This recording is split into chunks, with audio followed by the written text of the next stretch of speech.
Shalom, selamat pagi saudara yang dikasihi Tuhan. Kiranya damai sejahtera dan sukacita dari Tuhan Yesus Kristus senantiasa menyertai saudara sekalian. Sebelum kita mendengarkan firman Tuhan dan renungan, marilah kita berdoa. Tuhan Allah Bapa yang baik, kami sungguh bersyukur atas kebaikan dan kemurahan-Mu. Karena Engkau Tuhan yang selalu melindungi kami dalam beristirahat sepanjang malam, sehingga kami dapat bangun dalam kondisi yang baik dan sehat.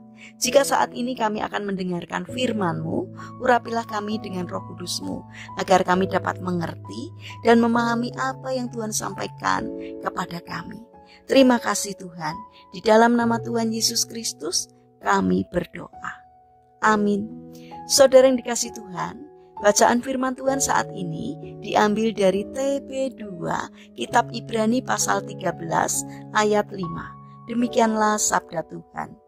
Janganlah menjadi hamba uang dan cukupkanlah dirimu dengan apa yang ada padamu. Karena Allah telah berfirman, Aku sekali-kali tidak akan mengabaikan engkau dan aku sekali-kali tidak akan meninggalkan engkau.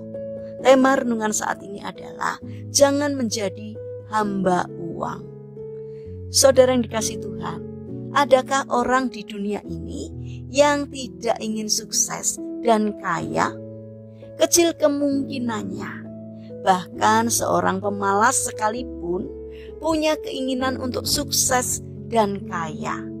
Untuk menjadi sukses, seseorang harus tekun dan rajin, bahkan bekerja lebih giat melebihi orang lain. Mereka harus mengorbankan waktu, kesenangan, dan hal-hal lainnya untuk menjadi sukses. Saudara yang terkasih, Tuhan tidak melarang seseorang untuk berusaha menjadi orang sukses. Malah Tuhan mendukung dan menghendaki hal itu. Terbukti dengan himbauannya kepada manusia agar rajin bekerja dan pandai mengelola harta, dan juga larangan agar tidak berfoya-foya serta menghargai waktu. Tetapi Tuhan melarang keras seseorang untuk mencintai uang dan menghambakan diri kepada uang dan kekayaannya. Yang Tuhan kehendaki adalah agar kita benar-benar menjadi tuan atas uang dan kekayaan kita. Jadi kitalah yang akan mengatur kekayaan kita dan bukan kekayaan yang mengatur kita. Lihat saja, contohnya Ayub, orang yang hidup dalam segala kelimpahannya. Ketika semuanya diambil daripadanya, ia pasti sedih. Tetapi ia tidak merasa kecewa atau sakit hati kepada Tuhan. Sebab Ayub tidak meletakkan kebahagiaannya di atas harta miliknya. Ia adalah orang yang sukses, tetapi tidak membiarkan harta mengatur kehidupan dan imannya.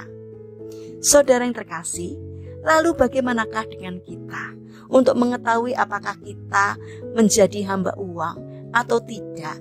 Adalah dengan melihat bagaimana kita memperlakukan uang. Apakah kita terlalu sibuk mengejar uang hingga lupa kepada Tuhan, keluarga, dan juga diri sendiri? Orang sukses memang sibuk, tetapi mereka tidak akan membiarkan kesibukan mereka mengambil waktu untuk Tuhan, keluarga, dan diri sendiri. Ia tidak akan membiarkan kesibukan dalam mencari uang mengatur waktunya. Hamba uang beranggapan bahwa waktu yang ia berikan kepada Tuhan, keluarga, dan dirinya adalah sia-sia. Tetapi sebagai anak Tuhan, kita harus tahu bahwa waktu bersama Tuhan, keluarga, dan dirinya juga berharga, bahkan jauh lebih berharga daripada uang dan kekayaannya itu. Jadi marilah kita mengejar kesuksesan dengan tidak menjadi hamba uang. Janganlah hidup kita dikuasai oleh uang atau kekayaan, tapi marilah kita menjadi orang yang sukses tanpa dikendalikan oleh uang, karena kita adalah tuan atas uang itu sendiri. Saudara yang terkasih, mari kita bangun karakter bijaksana dengan cara tidak serakah dan tidak menjadikan uang segala-galanya. Tetapi marilah kita mengutamakan Tuhan dalam kita meraih kesuksesan. Mari kita berdoa. Tuhan Yesus yang baik, ingatkanlah kami ketika kami mulai menempatkan uang sebagai hal yang paling berharga di dalam hidup kami. Tetapi mampukanlah kami untuk selalu mengingat Tuhan bahwa Engkaulah yang utama dalam hidup ini. Bapa yang baik, saat ini kami berdoa untuk saudara-saudara kami yang mengalami sakit atau lemah fisik. Kami memohon belas kasih dan kemurahan-Mu. Kiranya Tuhan berkenan untuk menjamah dan memberikan kesembuhan. Kami juga mendoakan bagi mereka yang mengalami permasalahan dan kesulitan hidup. Kiranya Tuhan berkenan hadir untuk menolong mereka. Kami juga ingin menyerahkan seluruh aktivitas kami sepanjang hari ini ke dalam pimpinan Tuhan. Kami memohon berkat penyertaan-Mu, sehingga setiap kegiatan karya kami hari ini boleh mendatangkan berkat. Tidak hanya bagi diri kami, tetapi juga bagi orang-orang yang kami jumpai hari ini. Terima kasih Tuhan atas setiap kebaikan dan kemurahan-Mu. Dalam nama Tuhan Yesus Kristus kami berdoa. Amin. Puji Tuhan, saudara yang terkasih, selamat hari Minggu. Kiranya firman Tuhan dan renungan hari ini dapat menjadi berkat bagi kita semua. Haleluya.